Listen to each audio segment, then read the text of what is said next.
Distribution provided by Cloud Sigma, the cloud that adapts to you. Visit cloudsigma.com/thisweekin for a free $200 credit. Today's episode of This Week in Startups is brought to you by GoToMeeting. Sign up for GoToMeeting using promo code START to begin your free trial. And MailChimp. Manage a list with up to 2,000 subscribers and send 12,000 emails per month for free with MailChimp. Hello, everybody. Welcome to This Week in Startups. It's our news roundtable edition. Thomas McInerney is with us. He is a famous angel investor extraordinaire, and Michael Robertson of MP3.com fame and of now DAR.fm fame. Really outspoken, hyper-intelligent guy, serial entrepreneur. Tyler Crowley promises me an insight, or at least an NPR voice impersonation. And the sassy Kirin Kalia is with us to read the news. Sassy is with us. Let's do it. Come on.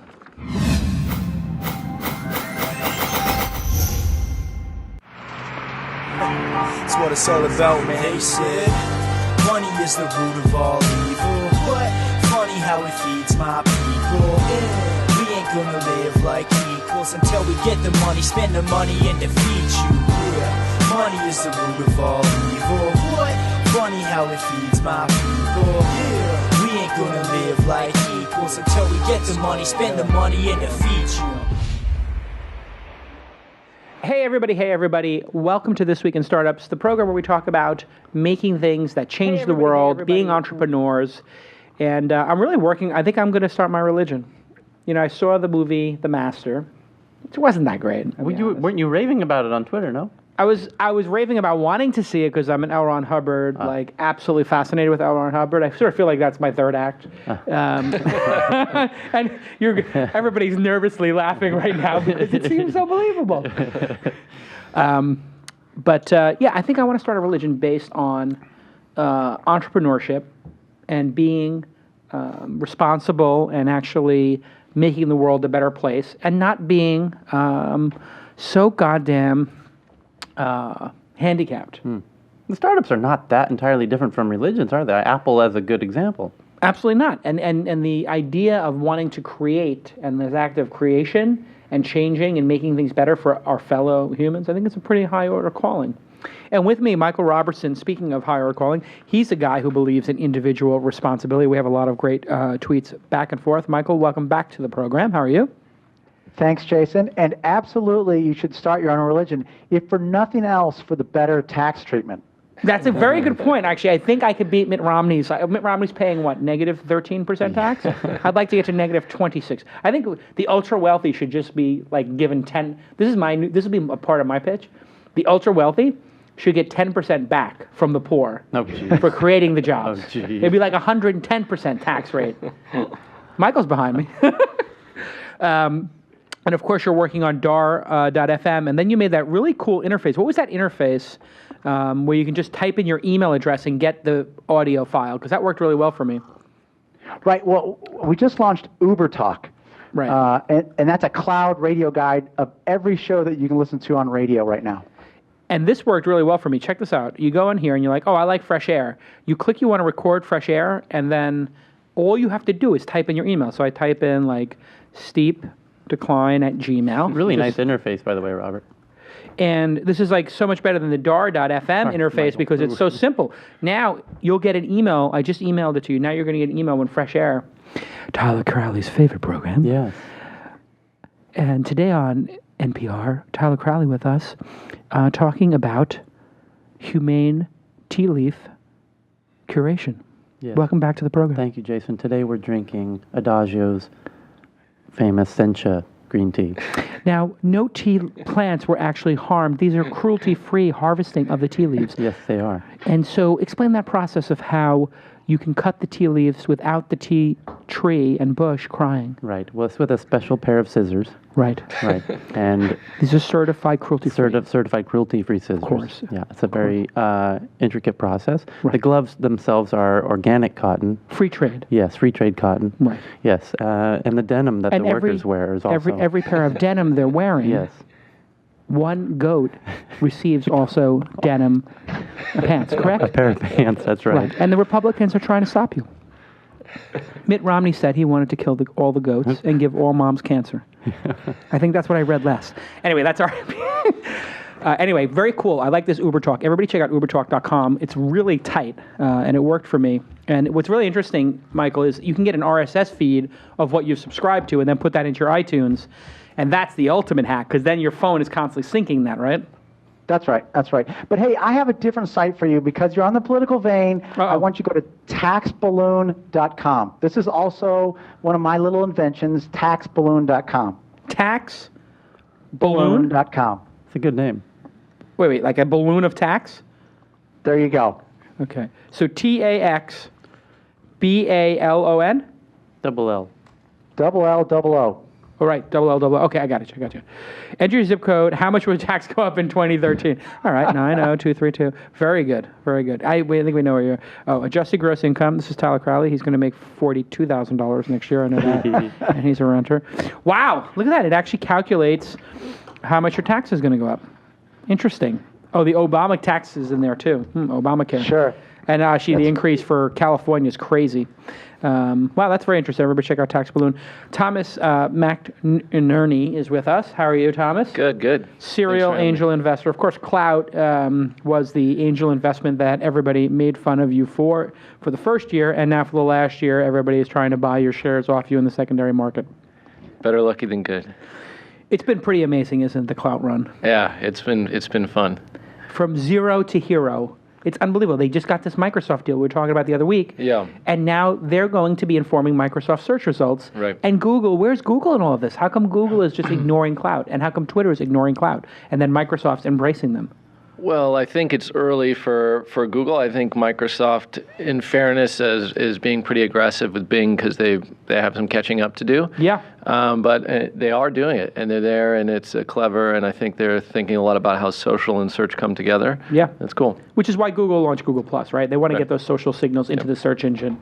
So we'll talk about that a little bit more in the program. But congratulations on, that one angel investment pays for all the previous angel investments you've ever done, correct? At this point? Probably, yeah. By 2 or 3. We'll see.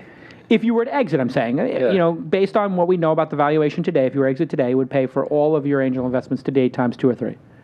I think so, yeah. Yeah, you'd know so, and you're smiling, so it's probably 5x. Hey, Kirin Kalia is with us, the sexy, sultry voice of Kirin Kalia. Mm-hmm. What happened? Now all of a sudden you're getting a following on Twitter. Just for you, Jason. Just for you and all those fabulous listeners out there. And somebody is hitting on her on Twitter. Wow. Yeah, the sassy. There are a lot of people that listen by audio only, a huge percentage of the audience. That's why we're working so much on making the audio quality perfect and buying these expensive microphones. To the degree that I get recognized by my voice at parties. Yeah, people are like, oh, you have an insight for us? I was actually at Disneyland. Yeah. And my mom said, oh, this is like having a Disneyland ad. It's like having a wheelchair at Disneyland, like Tyler says. And I said, yes, that is an insight from Tyler. Hey, here's an insight for you. Get MailChimp. We just used the MailChimp API for the launch ticker, correct? That is correct. It's amazing. And now, instead of you having to cut and paste all the... Oh, man, don't even talk to me about how horrible that process was. Right, so we used to have to cut and paste all the news stories in the launch ticker, put them into MailChimp, and that would take 5, 10, 15 minutes. Yep, even longer. Okay, let's say 20 minutes. So that's pretty fast, actually, to create an email campaign. But when you have to do it 5, 6 times a day to 4,000 people, we said, hey, we should probably automate this. So we had Jonas, who's our super developer Jonas, work with the API. And now we click 3 or 4 buttons, and it just gets sent. We don't even have to log into MailChimp, right? Well, we do, just to choose the audience and, just... Oh, if you want to choose who you're going to send it to. Right, and just to make sure that every fine little thing is in place. Right, yeah. But we wouldn't have to. We could just shoot it out, I think, with the API. But 99% of the effort is done, and we went from a 20-minute process down to... Less than 5. Less than 5. So, and that's the kind of automation and speed with that the MailChimp API can give you if you're building one of these more sophisticated programs. It's very easy to tap into that API. The documentation's there. And it took Jonas, 3, 4, 5 days to build it soup to nuts? I was amazed how fast he did. I thought it was going to be a longer project. I thought that was going to be forever. It was 48 hours later. It's it's working. And I was like, wait a second. That saves 3 hours of Kirin's time a day. Yeah. That's pretty awesome. Hey, thank you, MailChimp, for making a great product, and thank you for providing 2,000 subscribers and 12,000 emails per month for free. MailChimp is constantly releasing new and awesome features like we talked about just now. And also these mobile-friendly email templates are amazing. So when we send a template, it just works if you're going to use it on your iPhone or Android. And they just keep solving these problems and making it part of the existing package, and they keep lowering their costs. It's one of those great things. When a business gets successful like MailChimp, they keep adding features but not raising the price. And that's the ultimate efficiency that's coming to the market today. That's why we see it becoming easier and easier to create a startup company or to take a small to medium-sized business, make a small one a medium, make a medium one a large, and even scale a large to an extraordinarily large one because of great tools like the ones provided by MailChimp. Drag and drop file uploading, and the free plan is always free. MailChimp. Good, Thomas. I can see you. Don't make me spit out my tea. First story, Kirin, go. All right, our first story. This is something I know is interesting to Jason. There's quite a heat up going on in same-day delivery services. So Cosmo.com is back. It looks like Cosmo.com is back. A little different this time. We have Walmart now entering the arena. It's going to be doing it just in select cities right now. They're testing it.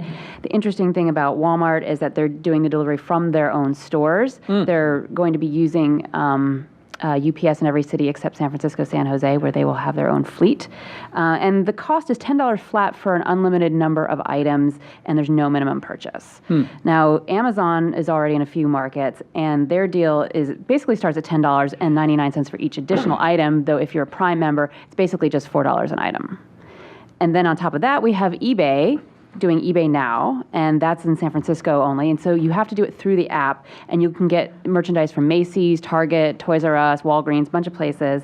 And interestingly, all the reports didn't say how much it was going to cost, but if you look at the screenshots of the app, it says $5. All right, this is getting ridiculous. But then there's also UK-based Shuttle, Yes. which raised a bunch of money this week, $3.2 million. UPS is one of their investors. Okay. And the whole idea is that you'll be able to get a purchase delivered from an online purchase within minutes. And I'm launching a new service, I will announce it today, where you basically take out your iPhone and you say what you want, and then you can just drive and run anywhere, and the person chases you down, and then they try to catch you. It's sort of like a game, right? So just like you're running down the street, and they're chasing after you with your Hershey bar, like, here's your Hershey bar. Okay, what's your question? So I guess the question is, who has the advantage here and why? Well, obviously, Amazon has a huge advantage. What's refreshing about this time around is that you need to mute your Ustream on your computer. Is my Ustream muted now? I did mute it. And I don't have Ustream. Oh, there it is. I'll just turn Ustream off. Sorry about that, guys. Ustream is off. What's great about it this time around is, you remember back in the Silicon Alley Reporter days, we would do this joke where we'd have Urban Fetch and Cosmo bring us like one pack of M&Ms. Yeah. And literally a messenger would come with one king-size pack of M&Ms. They would charge you 99 cents for a king pack of M&Ms, and somebody would be sitting there like some, beat writer, and the, Urban Fetch guy would come in, they raise their hand, they put the package in their hand, they would eat their M&Ms. I was like, wow, you just cost Urban Fetch $12. And then we would do it all day long to see if we could keep them coming. It was like just us being non-cruelty free. But this time, obviously, people are charging, so it's sustainable, so people learn their lesson. But Michael, you remember those days of Pink Dot, Urban Fetch, Cosmo. Why is it going to work the second time around? Well, I think the only one that's really interesting to me is Amazon, because you need to have a massive inventory. I'm not going to call 20 different services for 20 different little subsets of products. So I think Amazon has got a shot because they're already so good at logistics that I think that one I feel positive about, less so about the newcomer Shuttle, who I don't see how they get off the ground because it's such a monumental task. Yeah, those guys are toast. This idea, and no offense to the Shuttle founders or whatever, maybe they got some secret plan, but just being a messenger service, I don't understand why a venture capital firm is hiring a messenger service or investing in a messenger service. Because as you can see, Amazon and Walmart are baking this into their services as a competitive edge, as a blocking strategy, as a moat strategy, as Google does with their products. They're not making any profit. In fact, they're losing a couple of dollars doing these deliveries. So they're doing it to kill off whatever retail is left. Walmart's doing it to fight themselves from becoming extinct. What room is there for somebody to come in and provide a $4, $8 delivery service when that's what they have to pay the messenger anyway? there's no profit in there. I don't know, Thomas, you long these businesses, and what impact do you think this has on society and specifically retail? Yeah, I mean, I think it's going to be tough for retail, especially for commodity kinds of things that you know what you're getting. You don't need to go and try it out in the store. I think Walmart may surprise you in terms of, they have a huge footprint. So the reality is Amazon is used to kind of having more centralized distribution, whereas Walmart is quite distributed as it stands. So it might actually do well in this kind of... That footprint, which was a disadvantage, now becomes an advantage. I think so. I think so. But look, these are scale businesses, so I think Amazon and Walmart, unless you, as you point out, unless you have some real specific kind of differentiation, or you're going after some kind of vertical, I just don't see how you do it. Yeah, and it is pretty interesting. When I was in San Francisco the last time, 2 or 3 times during one trip, people were using either TaskRabbit to get coffee. I was at a poker game where like somebody takes out TaskRabbit, and they're like, okay, $20. We, get all these, people, $6 lattes or whatever delivered to us by somebody on TaskRabbit, right? Then another time they were using, what's the other service where you can order like any food that everybody uses in San Francisco? Grubhub or something? Anyway, somebody's Grubhubbing it, like, oh, they're on Grubhub, boom, boom, boom, boom. And so San Francisco is becoming the future. Like, it's amazing. It's different than any other city. And Uber started this. This all points back to Uber, but now it's becoming like, what services can we make instant? Every possible service, speed is being taken out of it, cost. And you look, I think this is the beginning of the end of retail, or the end of retail, perhaps. Right. Walmart, Amazon was sort of the first, Amazon Prime, and now this. You look at the people selling direct, Everlane, Warby Parker, whoever these knuckleheads are, selling glasses for nothing. $99 glasses.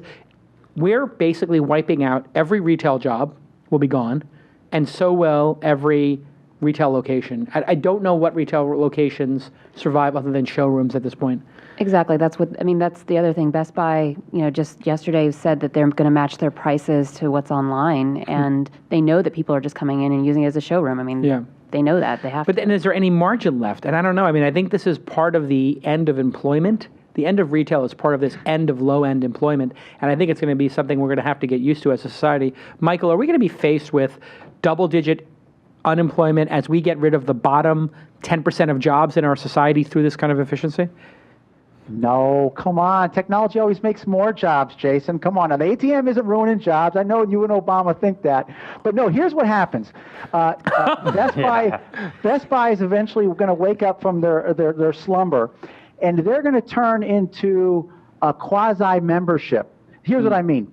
You're going to have to pay $10 to get in the store, but they'll apply it towards buying something. Kind of like those bars do, where you go to the bar and they charge you $10. They go, but you get 2 drinks. You mean that's what's going to happen with Best Buy. How else are you going to take advantage and charge people for that showroom that you're becoming? Yeah, the showroom experience. And there was also this rumor I heard about people that Amazon was going to launch select showrooms that would be in line with the Apple Store.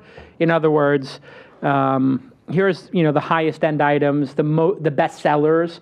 So let's say they have a table here. It's only the 4 highest rated espresso machines. Here are the 4 highest rated toaster ovens. Here are the 4 highest rated TVs. And you go there, you play with them, you have like a Genius Bar type experience, you order it, you leave, it's either delivered to you, but you never have to actually carry, this concept of carrying something to your car, will go away. And that makes sense when you're talking about Walmart having to build these local stores, right? My feeling is it moves and becomes more artisanal, and exactly your point. I mean, I think retail is going to have to up the bar. I go to a Circuit City or Best Buy. I mean, it's a lousy experience. You can't get a salesperson. The salespeople are terrible. Terrible. You don't. So you're not getting any advantage being there. Whereas if you go to the Apple Store, I mean, they have the actually relatively smart, trained people. They have the Genius Bar. The experience is a good one. I think the commodity kinds of products go away, but if I go down Abbott Kinney here in LA, in Venice, I don't want a retail. I don't want a Ralph Lauren store. I don't want So it's the return to artisanal in a way, and that will be the differdifferentiator. Because what if you can't compete with Amazon on, a car charger or something, or whoever on a flat panel TV. you can on some artisanal food or some handcrafted artwork or something like that. That will be the differentiator. I kind of agree with that. Yeah. I think it's a good insight. Hey, Tom, P.S. Hey, Tom, P.S. Circuit City's been bankrupt for like 5 years. Just, I know. Just saying. we like to like remember the days of going to Circuit City.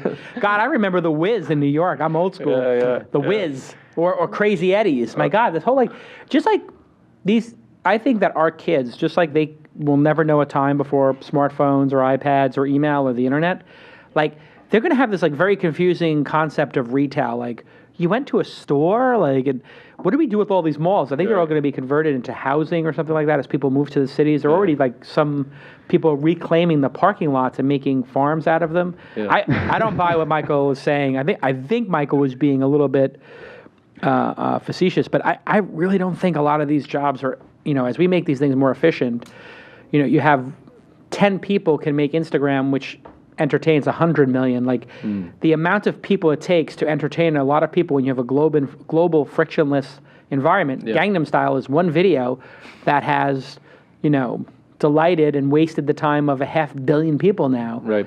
You just think about that scale. Like, one item, 500 million people. If you look at some TV show on CBS, they've got, a lot more people working on it, maybe 100, 200, 300 times as many people working on it to get only 2, 3, 4% of the audience. Yeah. Kind of interesting. Next story. All right. So, Jason, I can assure you they said the same thing about the tractor when it first came out. Oh, my God. All those farming jobs lost because of this tractor. So I got to disagree with you on that one. But what about the fact that it's becoming so much harder, the jobs that are becoming available because of technology, can people get those jobs, people who are 40 or 50 years old, do you realistically think they can be retrained to become HTML5 programmers? No, I don't. Okay. No. So then those people... But you're looking at one individually, it creates a lot of harm, right? If you're that obsoleted 50-year-old who had a job that is no longer necessary thanks to automation, yeah, that's bad for you. But as society as a whole, no question, it's positive. Right, and then so as a society, how do we deal with those pockets of pain if there's no way for them to reboot their career? What do we do with somebody for the last, 20 years of gainful employment? Fair enough. Task rabbit. That's it. It's literally, this is going to be the sadness. It's like, my dad at a certain point after he had his businesses, he had a couple of jobs as managers, but then who's going to hire, it's a kind of a sad conversation I had with my dad at a certain point, which was like, he told me like, nobody wants to hire a 60-year-old bartender. He's got 10 years of work he wants to do, but do you want to go to a bar and, hang out with a 60-year-old guy, or do you want to go to a bar and hang out with a 30-year-old girl, or whatever it is, society just doesn't need those people, but they have so much more life and so much left to give. Well, that's the interesting thing is people live a lot longer than when the age of retirement at 55 now seems crazy when people are living to be unless 85. you're in Greece. Next story. Yep. Okay, so we can move on to the iPad mini. There were a couple of interesting details that came out this week. Yes. We did hear that it's going to be sold only with Wi-Fi, not with wonderful LTE That's or gotta be anything else. Wrong. Or even 3G. Now, we did see some interesting photos. You could see the iPad mini on top of an existing iPad. You could see the Lightning connector. Those look pretty convincing. And then, people, of course, are still speculating about the price. We don't know anything about that yet. Now, All Things D did have a story this morning saying that it's looking like there's going to be an event, invitation only on October 23rd. They're not going to do a big blowout event like they did in September for the new iPhone 5. So I guess, will the mini sell better than the iPad 3, which was 3 million in 3 days? Will its price matter to consumers who are looking at the Kindle Fire and the Nexus 7 at about $200? What do you think, Thomas? I mean, Apple is sort of in the great position of being a company that people will buy their products sort of regardless of feature comparison and then a price comparison. Specs are over. Specs are, for them, right? And so they have to be somewhat relevant, but I think less relevant than other brands. So I think it'll do well. I think it's interesting to me to see Apple's product pipeline and sort of how that evolves, and are they going to make any sort of game-changing innovations in the next couple of years without Steve? Yeah, because it seems like now the iPhone 5 seems, okay, we've solved 85% of the smartphone problem, right? Yeah. Like it's going to get incrementally better. And this might be an admission that after 3 versions of the iPad, really the biggest thing we can do innovative-wise is make it a 30% smaller so you can hold it in one hand. Yeah. We're sort of getting towards the end of the road with the iPad even. But I do think this will be a tremendous success, and a lower price point is absolutely necessary. There's absolutely no way if they do launch it Wi-Fi only, which they did with the original iPad, it's only to get suckers like me to buy it, because they got to have it for the first 100 days, and then 100 days later come out with the LTE one. But you know what? I'm not going to do it this time. I'm going to wait. If it comes out Wi-Fi only, I will wait. Jason Calacanis is saying that. No way, man. I'm going to. I probably. You're going to have Mahalo buy it, so it's not on your name. I'll probably have to go buy it. But this is going to be much more successful than the iPad. The iPad is way too expensive for the average consumer who has an iPhone already. If you've already bought an iPhone for, what is the equivalent of $600 or $700 when you unwrap it from the plan, which you are paying for, you have to do the math.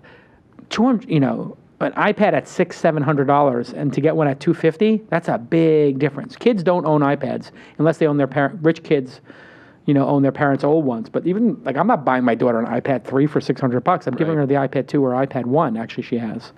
So I don't know. What do you think, Michael? iPad 2, iPad Mini, big success? Well, I think not as big as maybe you're suggesting, because for the first time they've got real competition. There's no real competition for the iPad. The size, all the features it has, it's standalone. But as you get smaller, that Nexus 7, that's a capable product. The Kindle, the various variations of Kindle, those are some capable products. So I think they're going to find a lot more resistance, a lot more competition at the smaller size.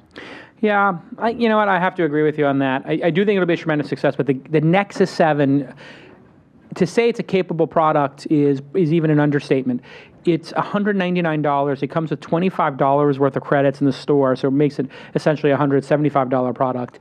And it is buttery and delicious. I don't know why it doesn't have LTE in it or other stuff. I guess they rushed it out. But it feels solid. And the 7, I prefer the 7-inch to the bigger one. I just don't like the app selection of Android yet. But I think they'll get there because they're probably 80% of the way there. And actually, their movie selection and their book selection is really nice. Their store is running excellently now. I think their store is getting more innovative than the Apple Store in terms of interface. Did you notice in the App Store on Google, the Google Play Store, it's personalizing? Your friends like these other apps. So I'll see Evernote if I don't have Evernote. That's the weird thing about the Apple the store, isn't it? That it's not social. Yeah, I mean, I think if you're going to do app discovery, movie discovery, all that stuff needs to be social. And that's where Google actually seems to have an advantage over Apple. Apple needs to get their social act together. And I think we talked about it before, getting rid of Ping might have been a mistake, because unless they're going to come up with something else. I think they should buy Path. I think those guys get social. It'd be a great fit. I don't think Dave's selling. Unless they made Dave chief software officer or something, I don't see him selling. He's having too much fun. And I was having a private conversation with him on text just the other day. And the growth is good. And I think he's really happy with where he's at and where the product is.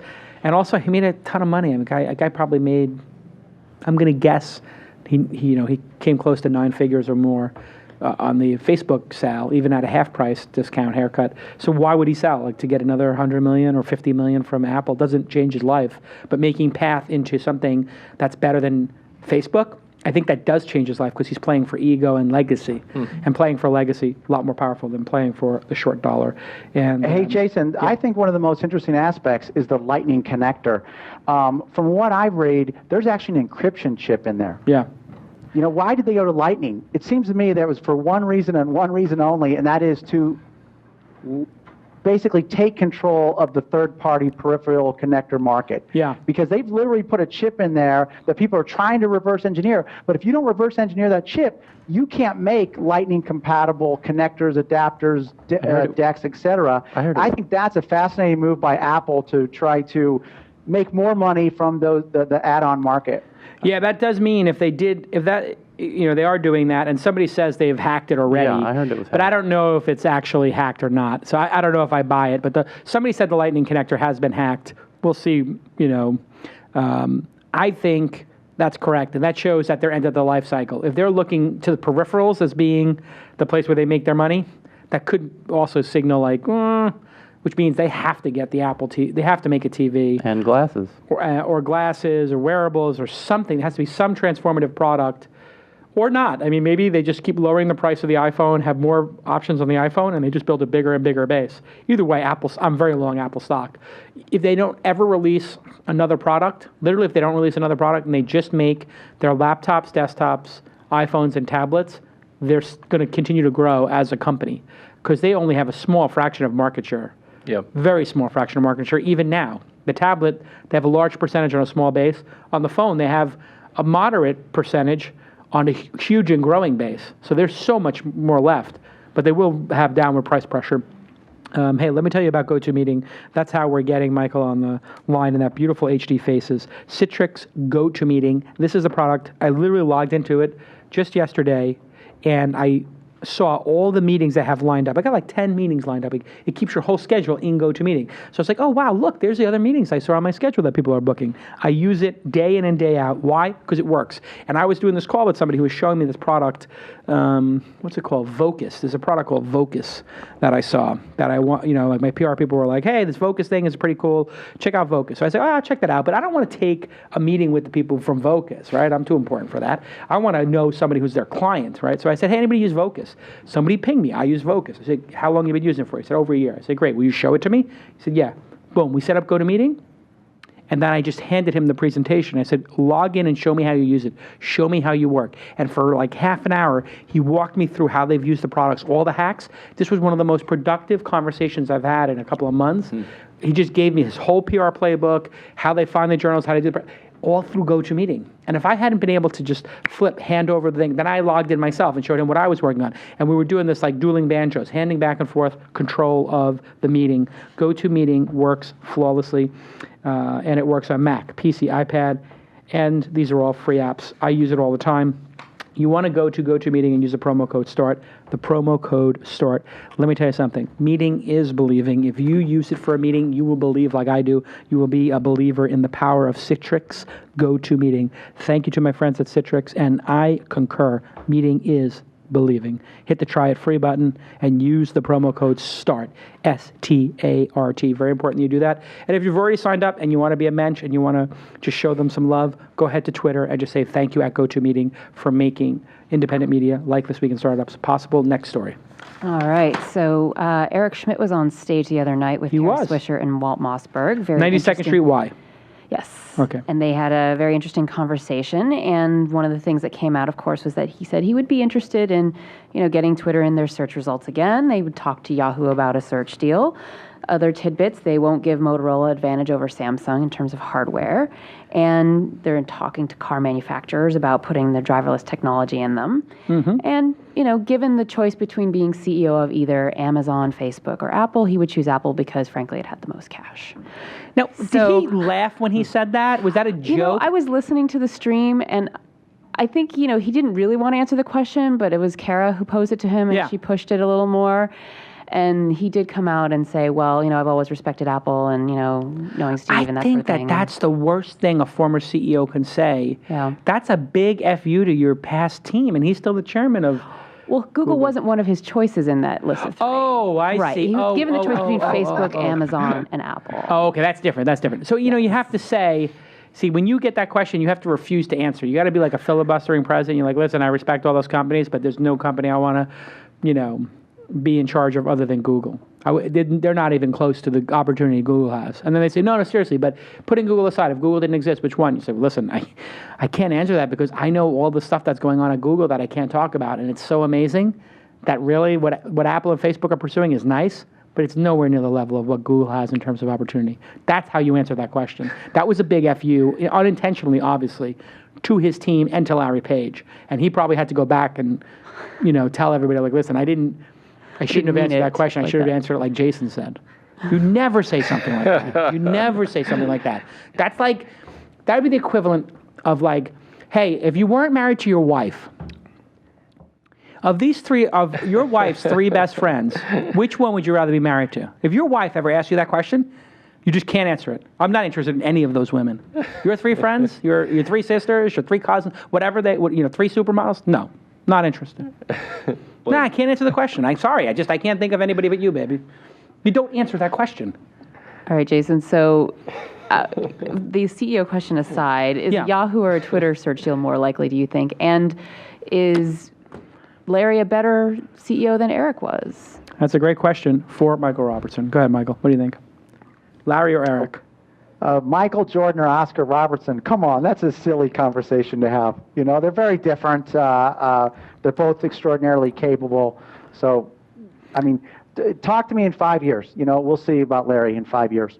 Yeah, I mean, I think that's right. And also, who is the right CEO at the right time? That's the right point. And that's really how, when you look at this, they needed Eric Schmidt early on because in that day, back in 2000, Thomas, you were around during these times, Wall Street didn't take product people seriously.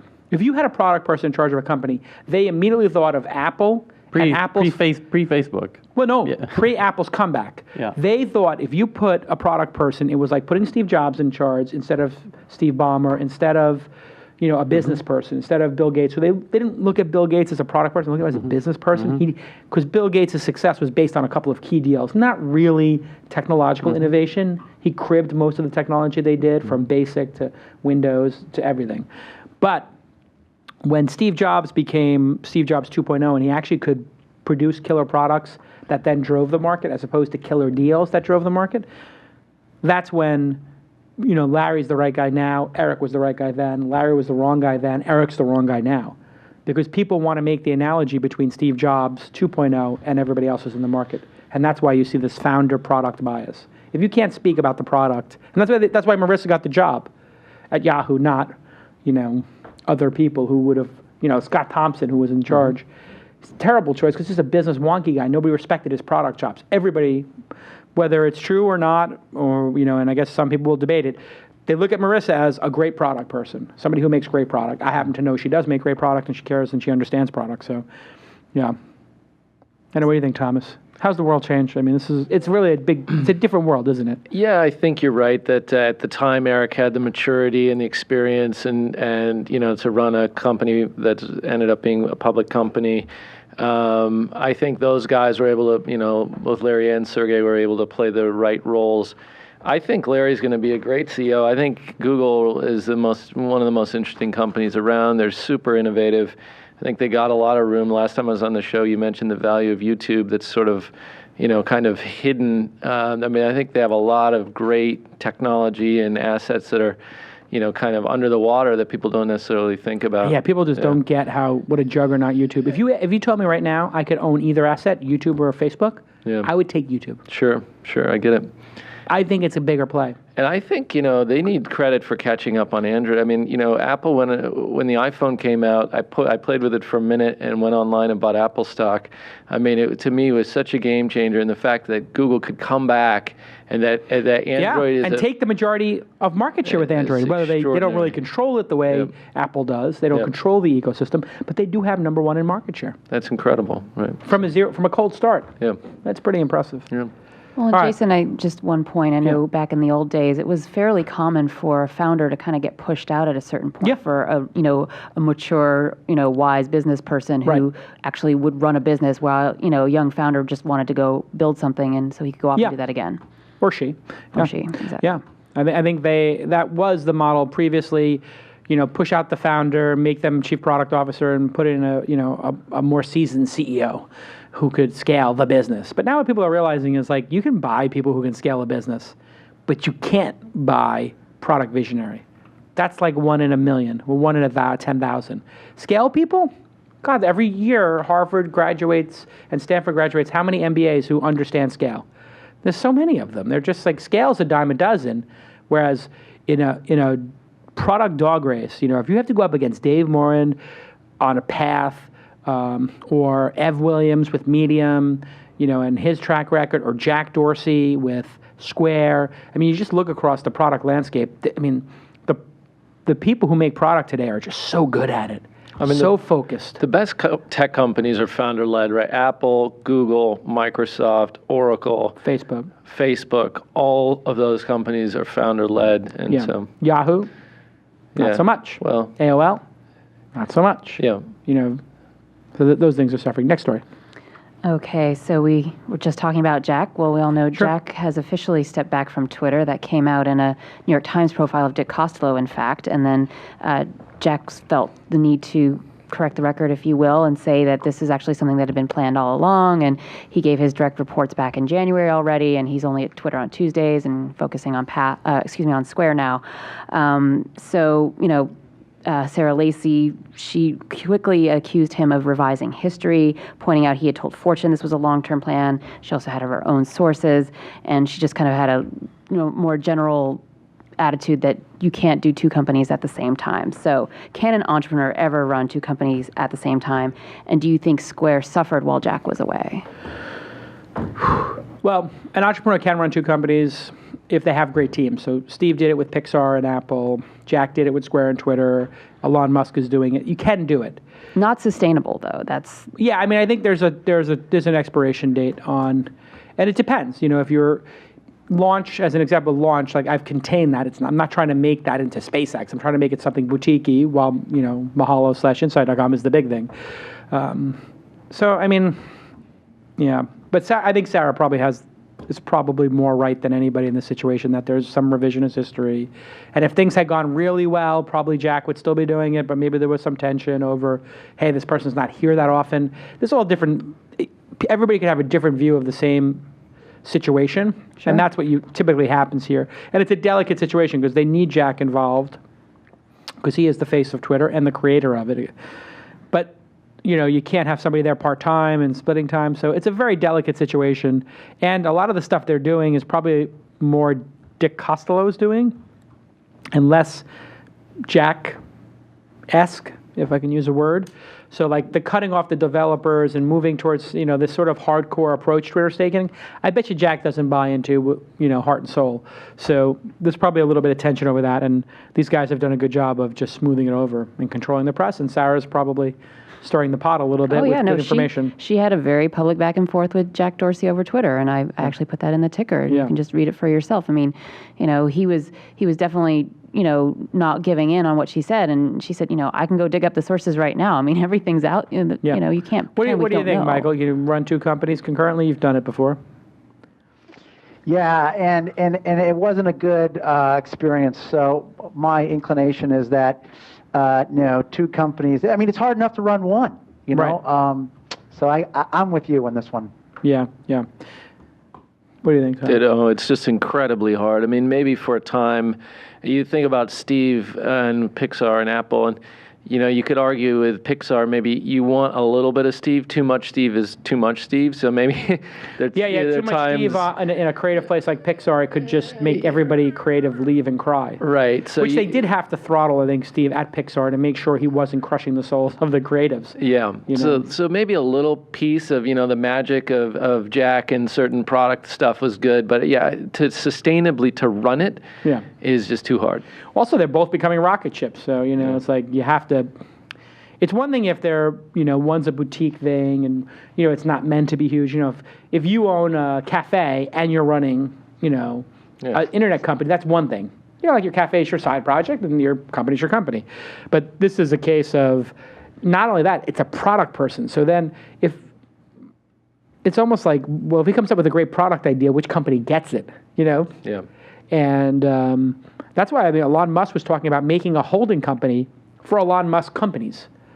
So he's becoming such a brand now that SolarCity has filed for IPO. That's right. You could take just Elon's personal stake in SolarCity, Tesla, and SpaceX and put it in Elon Inc. And he's also thinking about doing this other project of high-speed tubes, kind of, to shuttle people at, twice the speed of a Concorde on the ground, 600-mile-per-hour trains that would get you from New York to San Francisco in half an hour, whatever, it's 1,000 mile per hour. He's like, okay, where does that project go? And I think he's actually got two different teams battling it out from two different companies. So who how does that work? Where does if his next idea originates? And a lot of the stuff in manufacturing in SpaceX, I know, informed his decisions about how to manufacture at Tesla. So you have this sort of duality, and I experience it too. A lot of the things I've learned from being the host of this show inform what I'm doing at Mahalo/Inside.com, and a lot of, if we do wind up using that name, and the launch conference as well. Like, so these things, you're just constantly torn, like who gets which idea out of my brain, right? Yeah. I mean, Elon is so exceptional. I mean, he's literally, I think the greatest entrepreneur alive, probably. So he's the greatest. I think pound for pound, greatest living entrepreneur. Yeah. What do you think, Michael? Who's your pound for pound best living entrepreneur today? I'm gonna go with that guy who bought Sirius and DirecTV. What's that guy's name? The old guy. Mel Karmazin? Nah, he's the guy who just took over Sirius. We loaned him $500 million and got 40% of the company back when they were struggling. What's that guy's name? Oh, from Charter? What? Yeah, that's the guy. Older guy. It'll come to me in a second. I'm having a cramp. Somebody get on Google. Yeah, I'm trying to find some. I know who you're talking about. That guy who bought. He's with Liberty. He owns Liberty Media. Who's the guy in charge of Liberty Media? John Malone, right? John Malone. Yeah. There you go. That's my guy. Really? Why? Just gangster deal maker? Well, I think he's moved between industries. He's a master of spotting untapped opportunity. Listen, he's way different than Elon. Elon takes nothing to make something. So that's a different core expertise. But with John Malone, that guy makes these huge transactions, huge bets. He bets on stuff that's out of style, and then when it comes back, guy ends up with a few billion in the bank. It's phenomenal to me. I mean, it's a very different style than Elon, and huge respect for Elon. But John Malone's somebody I watch closely. Nicknamed Darth Vader by Al Gore because of his ability to do deals, according to the Wikipedia, a promising new site out of Boca Raton, Florida. Next story. All right. So we were talking about Larry earlier. He did top the Fortune under 40 list this year. He knocked Zuck out of the top spot. Of course. You're comparing Larry Page and Mark Zuckerberg is like comparing Michael Jordan and like Scottie Pippen. They're both in the same game, but one person wins the game and the other person is sort of in the game. Okay, well, the Larry profile, of course, focused on buying Motorola, their dominance in mobile ads, and Android's success. It didn't actually even talk about the driverless cars or the Google Glass or some of the other stuff that's going on. But how about talking about $50 billion in revenue a year? Right. So how about talking about a stock that's over 700 and it's at the highest point ever, and Zuck's stock is cut in half, and people are fleeing it like rats from a burning ship. Right. So, I mean, it was actually a very tech-heavy list. Yeah, of course. And Marissa was in third place. Jack and Sergey actually tied for fourth. Farther down the list, you had Brian Chesky of Airbnb. He was 17th. Ben Silverman of Pinterest and Kevin Systrom were tied for 18th. So you had, well, actually not just tech people, but as you would point out, product people. Yeah. So I guess, clearly you think Larry deserved the top spot. But are there other... Under 40, I guess. I mean, the 40 is just such a... All these lists, it's a gimmick. I mean, having built these lists together, you know that it's just like a bunch of journalists sitting around a table just going, how can we tweak people? How can we get the most out of like the press that we're going to get off this list? So it's all gamesmanship and pomp and circumstance. It's meaningless.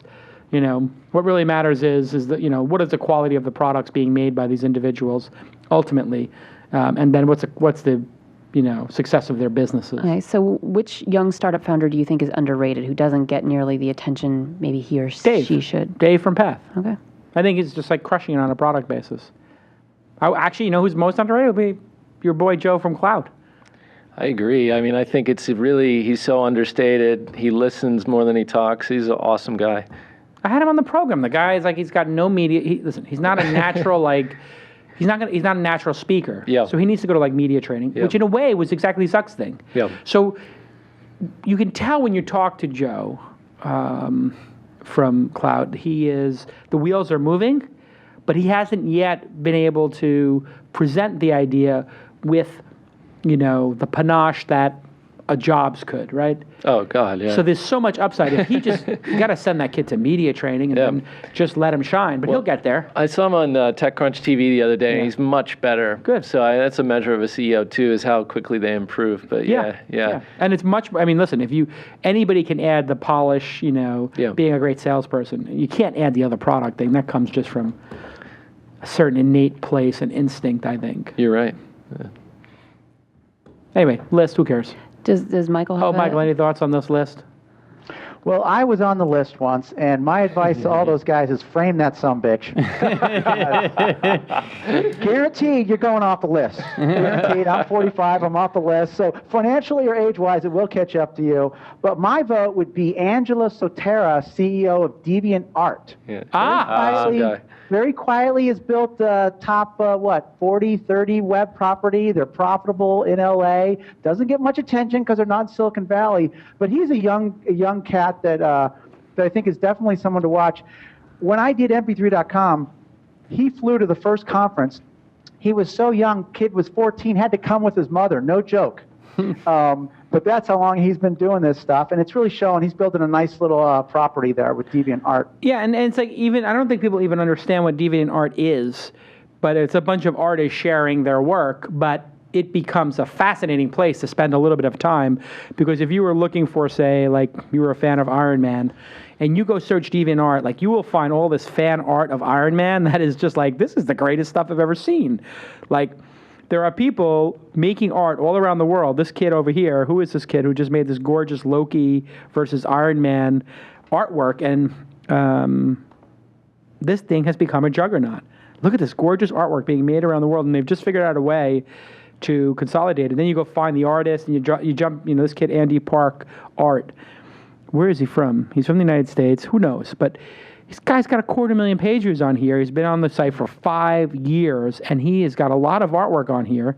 And you can watch his career drawing Marvel comics grow. Like here's his Tomb Raider from back when. It's just really inspiring site, and very, like, you can waste a long time there. That's a good call. It's a great LA company. Great LA company. Yeah. Let's get. Book him for the show. I was just going to say. Book him for the show. All right. Yeah. See, book him for the show. Yeah, get on the show. All right, next story. Okay, let's talk about the cease and desist letters that went out to SideCar, Lyft, and Tickengo. Now, me and Michael were talking about this. Yeah. Yes, this happened actually in August. Now, it's the California Public Utilities Commission sent it to them for operating without a proper license. It was calling them, I think the term was a charter party carrier. Now, they all insist they're legal. They're just upsetting the status quo. They are continuing to operate their businesses while they're talking to the CPUC. And it's interesting to point out, of course, that Uber had some issues with this same regulatory commission a couple of years ago and also continued operating while they sorted that out. So what kind of regulation in this space makes sense, if any? What do you think, Michael? If for these people who are doing these ride-sharing, tip your driver, apps, should there be any regulation, or should anybody be able to pick you up and drive you anywhere? Well, I'm a libertarian, so you know where I would come down on that. But more fascinating to me, that I think people should take note of, is that the government in certain industries is not just a referee; they're actually a player. And hotels. The government's a player because they have a special tax called a hotel occupancy tax that gives the government money. So this is why you've seen friction on Airbnb from government officials. It's not because they don't like competition. It's because cities are actually in the hotel business. And it's the same with car transportation. They're in the car transportation business because they charge fees for licenses or cab tickets or whatever, however they frame it, but they're in that business. So when somebody comes along, whether it's an Uber or a SideCar or whatever, the government is going to fight for their revenue. And they'll always frame it as a safety issue, of course, because who can argue with safety? We all want to live in a safe world. But really, it comes down to one thing, money, and it will be interesting, it'll be fascinating to see how successful these cabbies are in the cab cartels, what I call them, in fighting not just SideCar, but Uber in 5 different cities is having a real knockdown drag out with these guys. Yeah, it's fascinating. Obviously, I'm an interested party myself with an angel investment in Uber. I too am been described as libertarian. So I sort of feel like, what business does the government have in me tipping somebody who drives me to the airport? So if I asked Kirin, hey, can you drive me to the airport?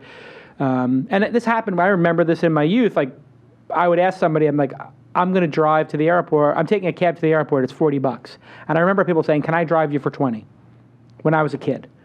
And when I was in college or something like that. And people would do that. They would drive their friends and say, give me half of what you would give them because I could use the $20. Sure. So, and that's how SideCar works. SideCar works that you call a car, the car comes, and you just, when you get out, it tells you this is a $120 price. When you get out, you pick how much you want to tip. The guy told me 1 out of 5 people doesn't tip him. 0. But then he can put feedback, I got 0 tip from that person.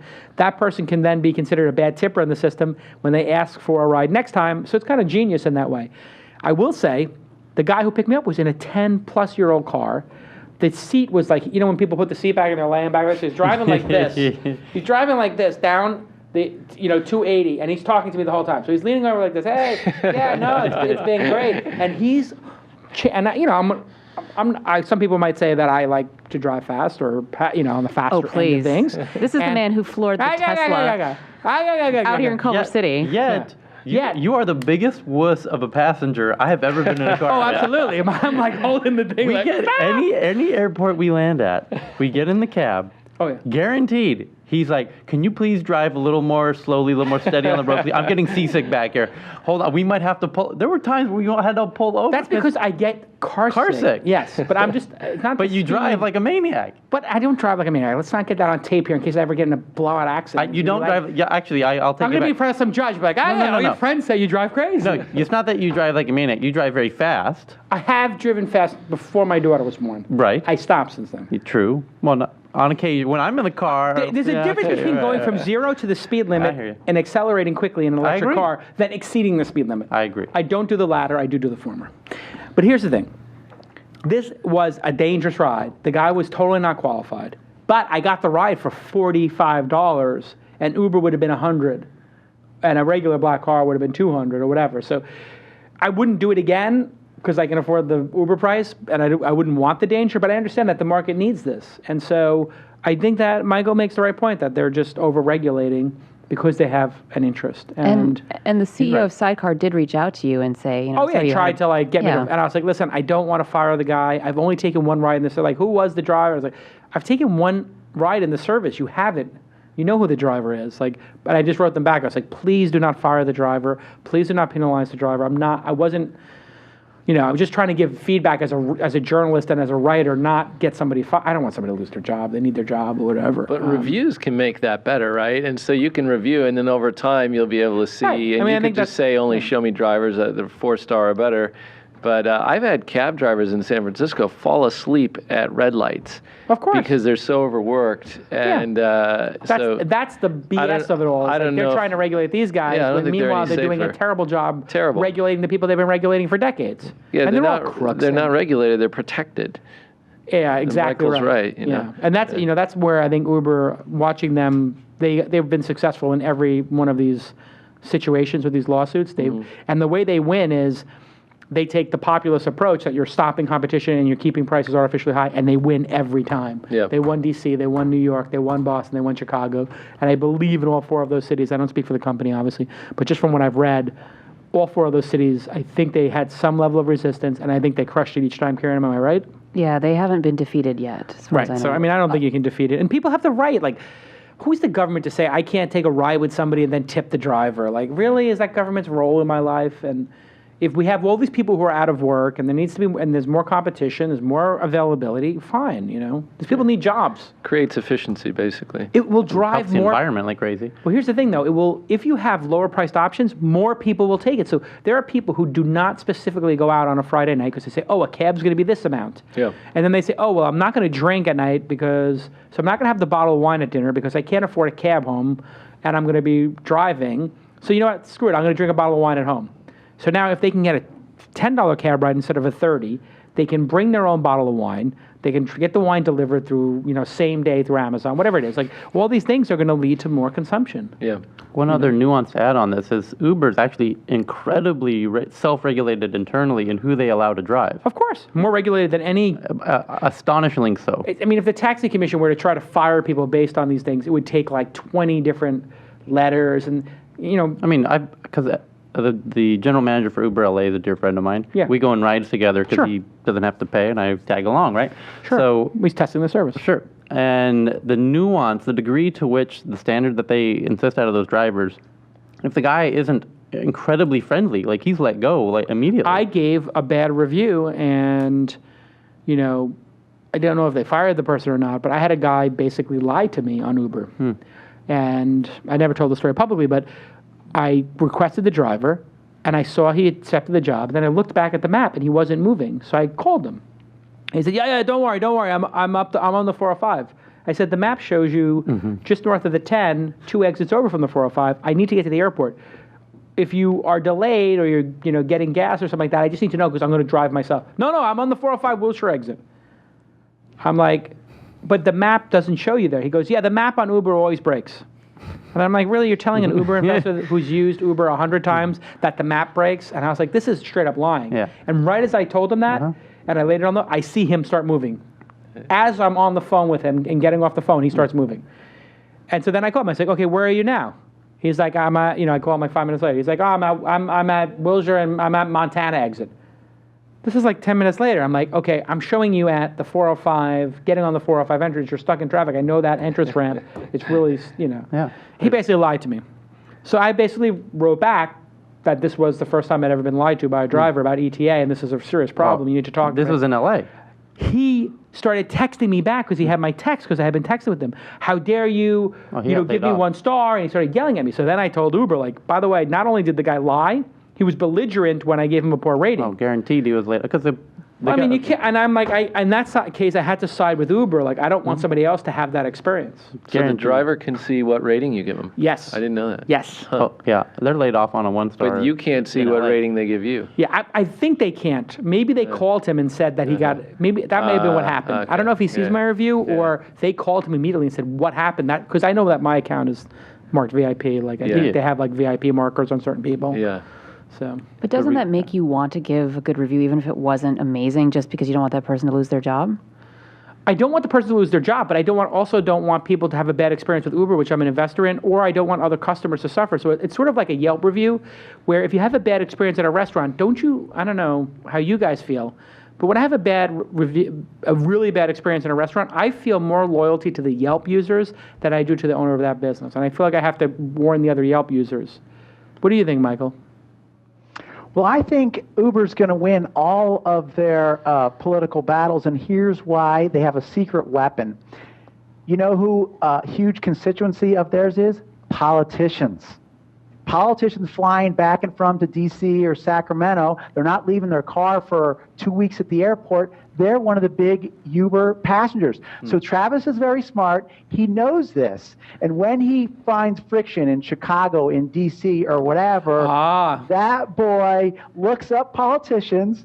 And as it turns out, people like Pelosi are huge Uber fans and come to his rescue. So he's a smart guy, Travis, the CEO at Uber, and I like his chances to beat back the cab cartel. I'm not so sure about the little sidecar guys, which are much more informal and don't have as a clean argument on the safety issues and things like that. Yeah, they do have. One of them got back to me and said they have $1 million insurance bond or whatever, which I would. Yep, that was Lyft. That was Lyft, and like we got $1 million. But I saw Alexia, TechCrunch uses Lyft every day. She said because she can get to work for $5 or $6, and she doesn't want to spend 25 or in an Uber or 20 in an Uber, so she wants the $5 Lyft, and the same person picks her up. She doesn't want to slum it in the subway. And she doesn't want to slum it. Well, I mean, in San Francisco, my God, the place is Night of the Living Dead. I mean, she moved to New York. There are so many homeless people in San Francisco. I mean, and I'm from west side of LA, where there's a lot of homeless. We're like the second capital. The difference is here, it's like they're all mellow. Up there, they're all very aggressive, and tweaked out on crystal meth or whatever it is. And they are like, they will come right up in your face. And I'm with my daughter walking to the park, at the Metreon or whatever, and I'm like, dude, you cannot get that close to my daughter to beg for money. It's out of control. I think San Francisco has lost their minds. Somebody needs to make an app to like report on aggressive homeless people. Oh wait, that's zombie tracker. Suspicious behavior. That's suspicious behavior. No, but remember that night we were driving? Yeah. Tyler and I were driving one night, and we go through the Tenderloin or whatever the areas are over there where it's really dicey. And literally, like, driving down the street, I looked and I thought I was in a Romero film. There's like all across the street. No, there's 100 people on the sidewalk, right? And there's 30 people in the street. Just meandering, walking, just looking up, dragging bags. It looked like Night of the Living Dead. And I'm driving the car like, around the zombies. And they're like putting their hands on the car, braids, And I'm like, this is insane. How do people live like this? And it's all these liberal, San Francisco people are also, It's the color of the city. And cops, they have no ability to maintain order there. They're so neutered and they're such a small force that they can't. keep control of what's going on, I guess. And if you give a ticket to somebody for jaywalking there, they probably consider it a human rights violation that somebody was reprimanded. But God forbid you park illegally. They're on you. Oh, yeah, they're on it for that. Next story. All right, Jason. Well, I don't think we can close the show without talking just briefly, no rants please, about the new Bravo Silicon Valley reality show. Oh, jeez. Jesus Christ. I just indulge me, but don't rant, please. So we know that the preview came out this week. It shows a lot more partying than product building. Some people have pointed out that you don't see anybody who's Indian or East Asian background. Let the trailer speak for itself. Or I can just work. People have been intimidated because this package generally doesn't come with a brain. People follow me because I say what I think. Sarah Austin. I don't hold back. So well, that's just. I just want to stop for 1 second. It's hold on. something you do. By the way, I just saw two people with bikini tops on. Mm-hmm. I have been in the technology business for 20 years. Those are the first two bikini tops I've seen in the context of technology. You're saying well casted then. Well, I mean, we're kudos I to think the we're casting about director. 10 seconds into it. Yeah.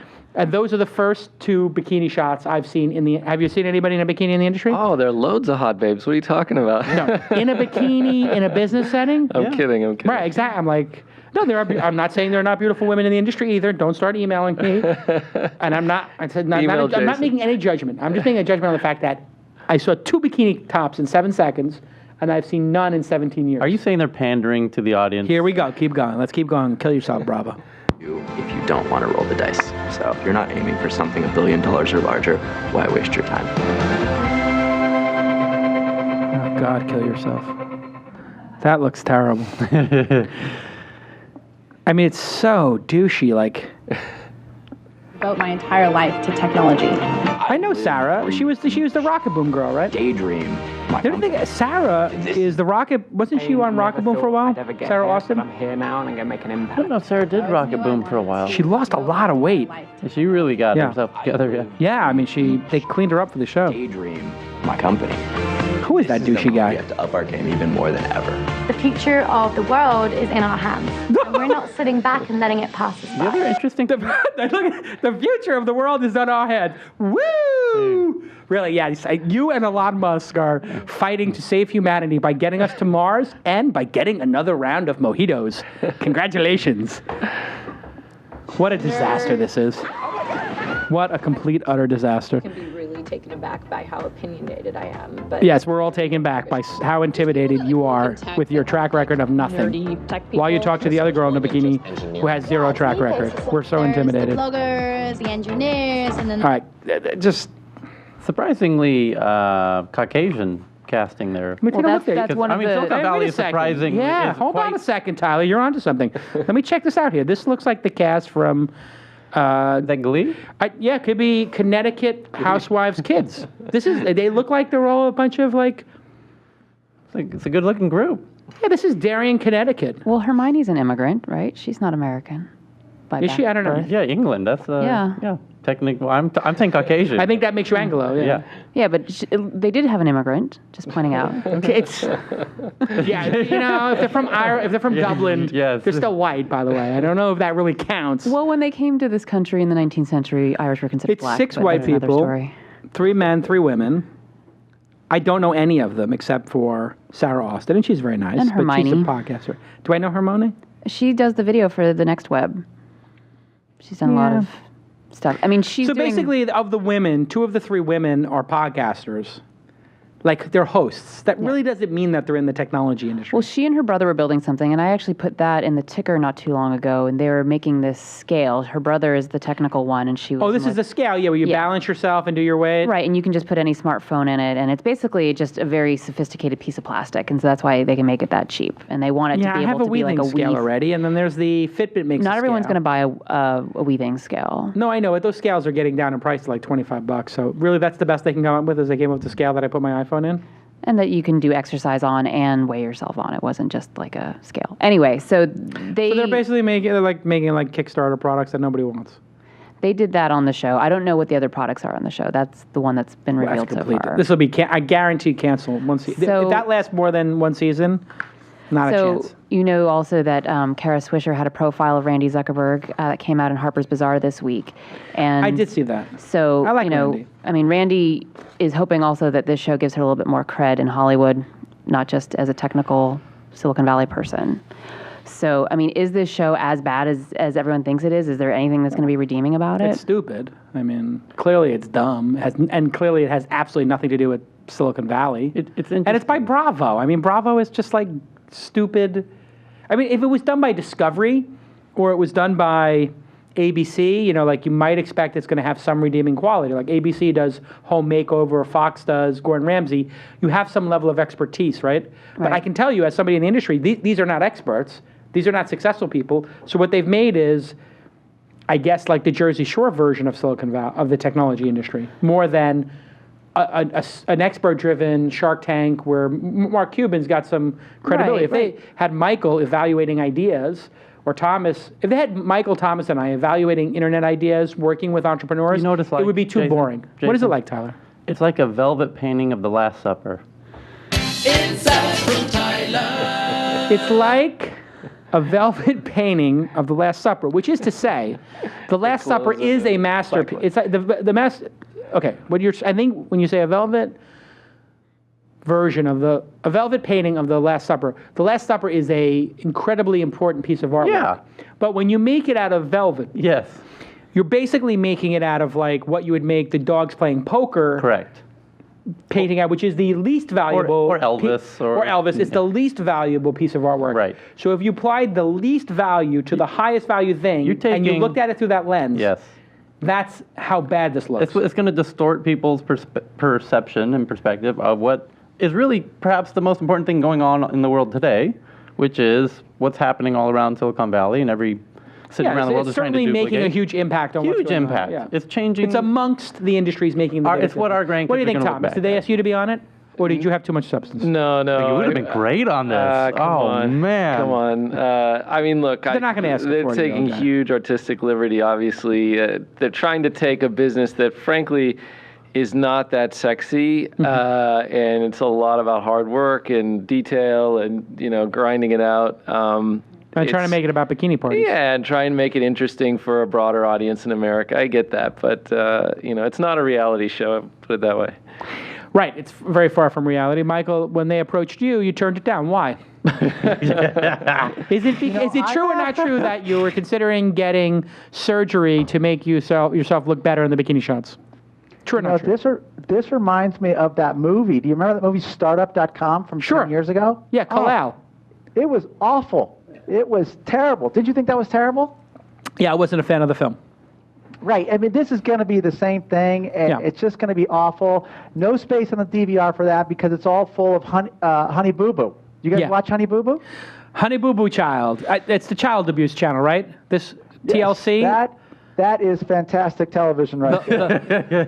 The Lashing Children channel, TLC, the Lashing. We got to make a new acronym for TLC. Something Children. Television Lashing Children. Or something about abusing children. I don't get it. They're the child abuse channel. You haven't seen Honey Boo Boo? No. You don't know what we're talking about? Oh, God.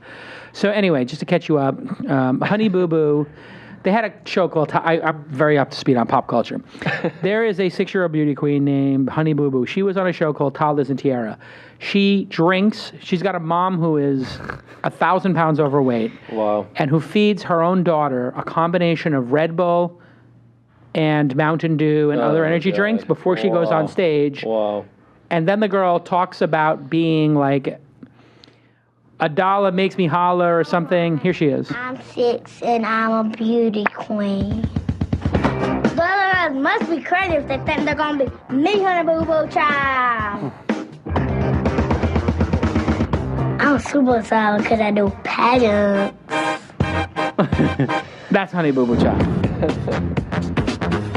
But then, the best part is, here she is. Look at this, look at this. So that's her drinking her green juice. Special juice is gonna help me well. My juice is gonna help me well. My juice is gonna... Look at her, she is... That girl is so high right now. This is what the judge is like, grabbing her belly.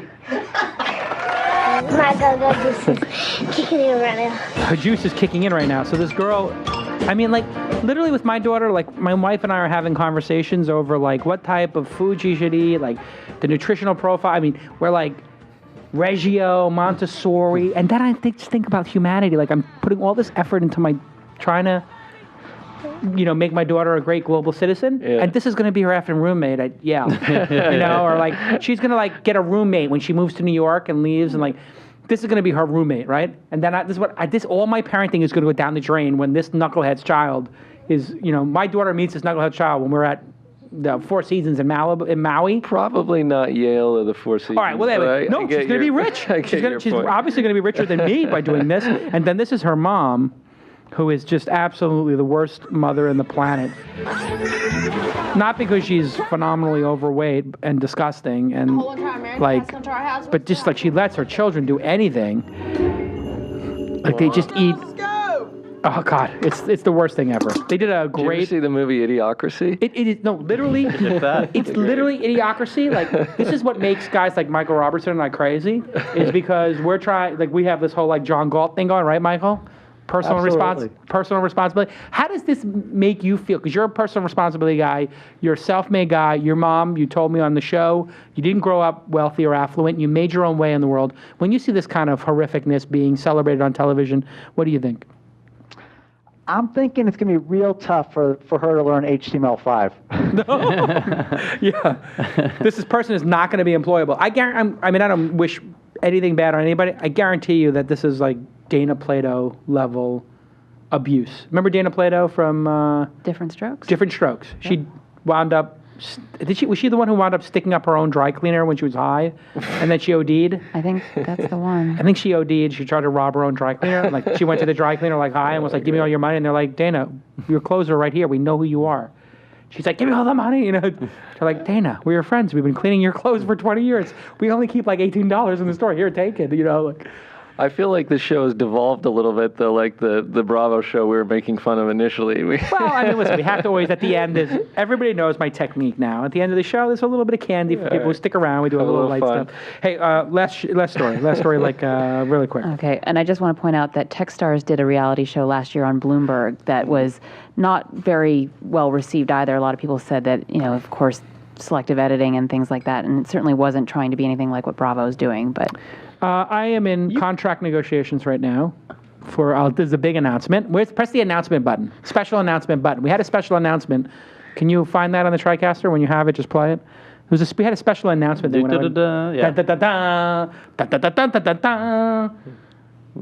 guys can't find it? Back in the day. Anyway, make sure we find that special announcement thing. Anyway, special announcement. I've been in it. I'm not making anything up. This is the truth. I've known you too long to know what that smile means. But go ahead. That smile's way too big. I swear to God, this is the truth. I have an agent at CAA. That part's true. And, you know that, and for television. And I've been approached 9 times. This is the 9th time in 3 or 4 years. And the show's gotten so big that somebody has asked for me to sign a no-shop deal to pursue a reality television show. This is not on a major network, but we will talk to major networks, but on one of the smaller networks. But not small, but like not network, but not like you would put it this way, you've all watched this channel in the last 30 days. To pursue a reality TV show. Starring me. Now, would you actually do this? That's the question. Oh, there's a show I wouldn't sign the contract if I didn't actually. There's a show there. I would not sign the contract. And I had very specific things going into it, and that's why it's taken 9 people.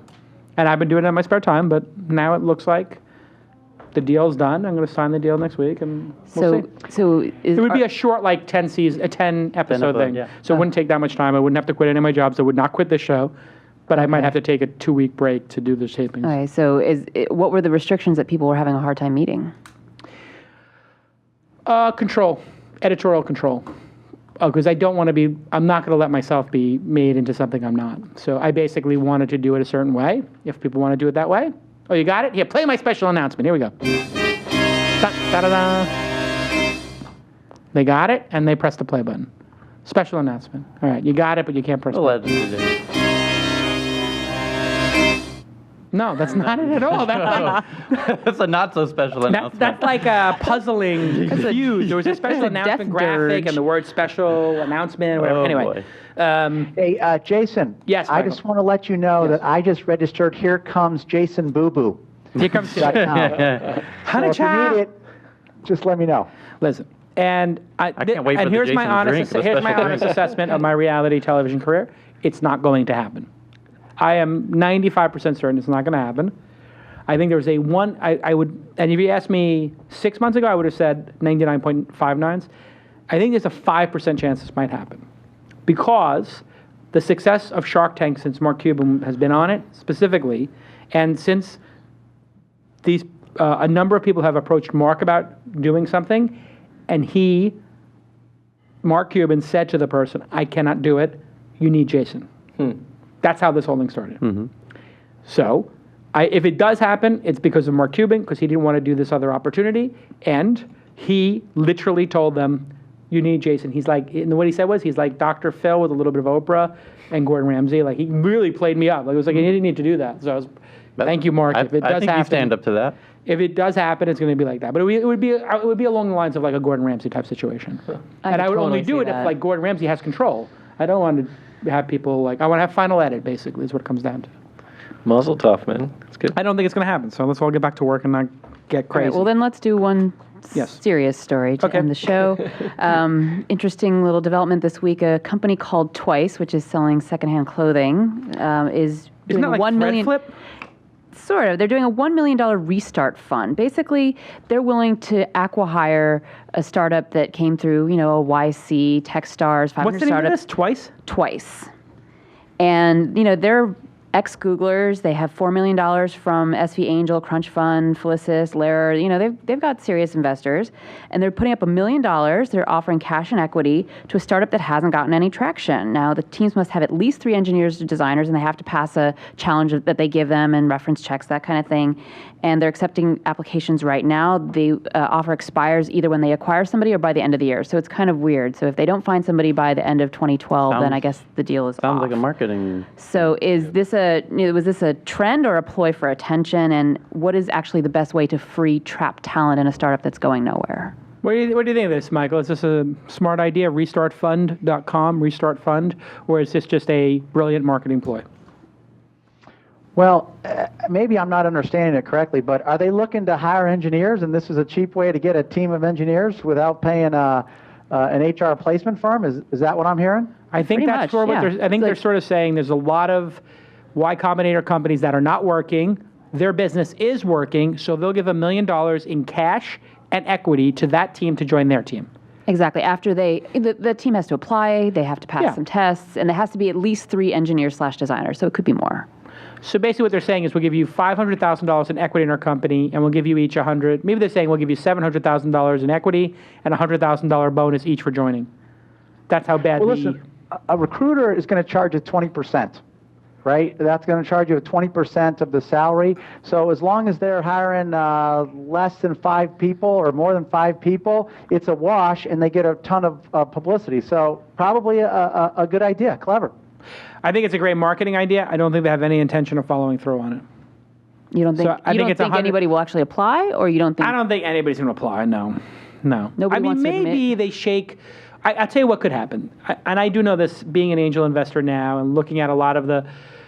I get a lot of the companies that were like really hot and had a lot of launched at a conference and whatever, and they're now, what, Thomas, 18, 24 months out, and then what happens? Yeah, I mean, they're running out of money. They don't get the traction. Can't raise an A. Yeah. And then what happens? I mean, then it's the team. I mean, the challenge here is keeping the reality is if the company's having trouble, the team splits pretty fast typically, right? So it's hard to keep good guys. They can smell it, and then they split. So yeah. So in this case, it would be like, oh, we don't. It's not that we have bad situation. We have like a moderate situation, and we think that whatever TWiST is. But listen, I didn't know what TWiST was. Exactly. So now I know what TWiST is. Yep. And people have been. I said on the program, whatever, when Marissa took over, the first thing I would do is look at all the Y Combinator and Techstars companies that graduated 3 years ago and work backwards as to who didn't raise an A. No A, make them an offer. And you're going up against credible buyers like Facebook and Twitter and other companies that are actually, The acqui-hire thing is bumming you out, though, as an angel investor, isn't it? No, because I have zeros that end up as a wash that, keep my batting out. It's like Moneyball. I'll take singles. It's fine, And a single is I got my money back. Single is, it doesn't, actually a single is sort of better than that, but it's a non-zero. It's like getting on first base by getting hit by the ball. Yeah, it's like a walk or something. It's a walk. Yeah, but I'll take it. Yeah, I'll take it too. Actually, now that I think, now you put it like that, I mean, versus losing the money, you get a second chance to invest it. Yeah. So it's better. It is nice that there's a bunch of acqui-hires out there, but you do wonder if people held their ground and didn't acqui-hire, would they be able to get better prices, for their companies? And I think that's the thing that we're not seeing, is that the entrepreneurs, the buyers know, Facebook knows. And I had somebody tell me Mark Zuckerberg himself said to the founders of one company, screw your investors. Wilson Sonsini, our big law firm, is going to wipe them out. They're going to get washed. They get nothing. I'm going to give you all great employment contracts. You'll make more off the Facebook stock. Mm-hmm. And he literally, this is a very, very reputable person who's been on the program, who everybody knows, said to me in private, Mark Zuckerberg himself told the founders to F their investors. Yeah, it's a challenge. I mean, the what does that do to an ecosystem when Mark Zuckerberg is telling founders to F their angel investors? Yeah, well, then you see what the founders are made of, because the good ones will say, look, I'm not going to do that. Yeah, they walked in this case. Yeah. They walked and they wound up selling for a much higher price to somebody else. Right. But there's still this question of how do you free the talent, right? If somebody's working on something that really isn't going to go anywhere, I mean, I've heard that argument before. You have a limited number of people who are really, really good. Why not make it easier for them to go on to something else instead of continue with this thing that's going nowhere? Yeah, there's no reason to keep banging your head against the wall unless you think it's going to break out. So, yeah, there's a commitment though, and I write a check for someone or you do. The idea is starting a company is really effing hard, and so you get that going into it. It's like a marriage or something, and so raising kids, you don't expect it to be a cakewalk, and so there are going to be times when it's extremely hard, extremely dark. And I've talked to founders. I'm like, look, this is all part of it. It's part of the journey. So you don't want them to just fold up their tent too easily either. Right. It's sort of creating this it's almost like the tightrope walk now has a net. Yeah. And the net is Facebook. Right. Yahoo, Airbnb, whoever acqui-hiring. The acqui-hire is like the safety net, which we never, Michael, you never had a safety net. If you go out, if you blow out, you run out of cash, you're done. Yep, that's right. Hey, the more interesting thing here is that even if TWiST does do the hire, they're still in the business of selling secondhand clothes. Are you kidding me? There's no business there. Of course, you're talking to a guy who's wearing $14 Walmart jeans too. So, That's just because that you have I love Michael. You have an admitted, Michael, OCD complex about your own wealth and spending money. You're cheap. Fair enough. Very cheap. Very cheap. I pay for your ticker. You do pay for the ticker. That's a good. That's value, though. That's value. Let me ask you this. Tell the car story, Michael. Hold on. Don't forget about the cars. I want to know when you have to fly. Do you fly first, business, or coach, or private? Coach. Amen, Michael. If you're flying from LA to New York, coach or business? JetBlue, coach. Okay. Now, if you're flying from here to Paris? If I'm taking the family, would go first. If it's by myself, I'm going the cheapest way possible. Right. See, this is interesting. He could afford to fly I love this guy. all the time. He actually could afford to charter. He doesn't. Right? He's got that little thing in his head like, money has value, I can't spend it. That's what I have in the back of my head all the time. Yeah. Money has value, don't spend it. It never goes away. Yeah. You just always have your grandmother. I have my Irish grandmother in my head don't waste the food. Don't waste it. She's there was any food on anybody's plate. We could not leave the rest. Even going to a restaurant with my grandmother, it was painful because she would just look at the prices and the first thing she, oh my, $32? How is it 32? I bought that in A&S. A&S has it for this. I'm like, Grandma, you can't compare the price at the restaurant of the piece of salmon to the piece you paid at the supermarket. It's cute. She didn't get it. Yeah. Well, then she would steal all the rolls. God bless her soul. Literally, my Irish grandmother, we would go to the diner. Should we talk about Virgin America? That's true, actually. Now you know where I get it. We go on Virgin America. Wait. Let me tell the story about my grandma. Go ahead. So my grandmother, we would go to the diner or whatever. In the old days, she had, God bless her, she started to have, dementia and all this stuff, Alzheimer's. Mine so one too. day, she would be she would know who I was. She would know, my favorite TV show and my favorite dish. And another day, she just thought I was her son. She called me by one of her son's names. It was one of those kind of 10-year, ends. But we go to the diner, and the bread would come. The first thing she'd do, she'd take the bread. Slide it. Like nobody's seeing the bread go off the table. Bread under the table. Look over that way. She take all the buns, and put them in her purse. Wow. Then the butter trays, like 6 butter patties. Look over there. And she dumped the butter patties in her thing. And I say, Grandma, you don't have to steal the buns. I'll buy you whatever bread you want. She said, no, don't worry about it. Then the guy would come. She'd say, can we have some more bread? The kids love the bread. The bread would come back. But look it that way. Look the other way. Don't look. Bread comes off the table. And like we're doing, and then I would say to the guy, like, I'm really sorry my grandmother's stealing, but he goes, don't worry about it. We have it all the time. I give like a huge tip. I give him like literally I give him like a $20 tip on top of what I had to give just to make up for the fact that my grandmother, like an insane person, is stealing all the bread. When was she born?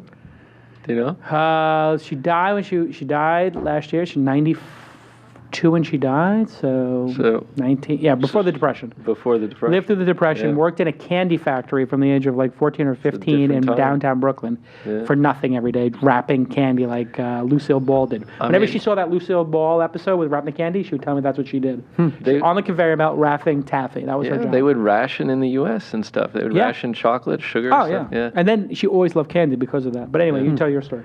I had a grandmother my Irish grandmother also had Alzheimer's, and I have a very funny story where we went to a diner, and she had the butter, and she started eating it like ice cream, and was like, we looked over, and she's like, "This is great ice cream." Wow! Like, wow. Yeah. No, but Virgin. Yeah, but so on Virgin America, right? We get the the first class select. Economy Plus. Business Select. Economy Plus is the third row because it has a table. You can pull the table out of the. Yeah, the most main cabin select. Main cabin select row 3 awesome. is a shizzle because it has a table that comes out from the front, and first class business doesn't have that. Doesn't have it. It comes out from the side. It's kind of awkward. Right. I love it for working. Yeah, it's the best. if you're doing your laptop. If I'm getting flown out on a speaking gig and they're paying, I still would want row 3, not the first. Yeah. So there's one other interesting perk, which is unlimited food off the menu that you order. So unlimited movies and food in that row as well. Right.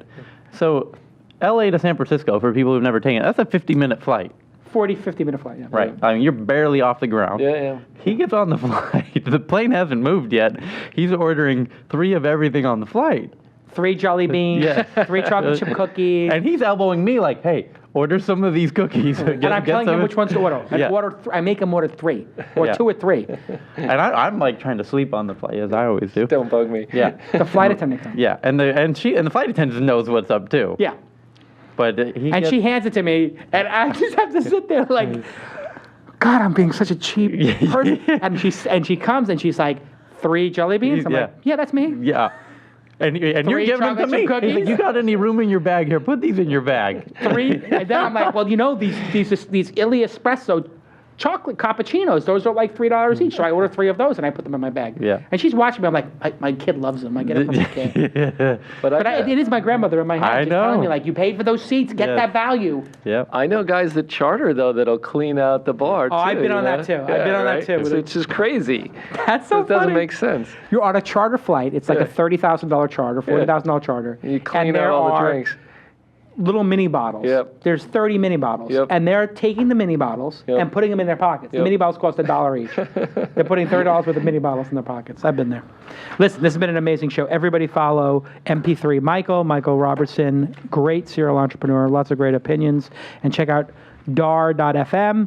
And I just got my email, by the way, that the one you signed me up for just finished. Oh, did it really? Yeah, good. So everybody check that NPR. No, the NPR recording you signed me up for, Michael's. Yeah, it's very cool. Yeah, now you got it. What's that called again? UberTalk. UberTalk. Everybody check out UberTalk. Michael, thanks for being on the program. Thanks, guys. And Thomas, thanks for being on the program. Everybody follow at TGM. And Superfan, what's your name, Superfan? Kurt Kumar. Next time we have to have at least a camera on the Superfan. We'll give him a microphone so I can interrogate him. You're a Superfan for how long? How long have you been listening to the program?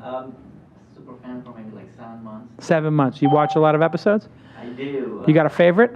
I think Chris Saka was really well done. Well put, well done. A lot of ideas. Yeah. Really opened my viewpoint. I think that was really great. Yeah, it was a great episode, Chris Saka. Very eye-opening. And if you want to join the superfan list and come in and watch the show, just email team@thisweekend.com. We let people come watch the show if they want to, as long as they're not crazy. In this case, I'm not sure. Thanks, Echo. It could be crazy. I don't know if you're crazy or not. Listen, thanks at MailChimp. I used the API. The API worked brilliantly. I was able to save literally 5 hours a week. You saved me 5 hours a week. Yeah, which means you don't touch this stuff. I know, but that's 5 hours of saving for me. I got to get my sassy in. Get your sassy in. But listen, that's 5 hours I get to reallocate of Kirin's time, which I like, sassy Kirin.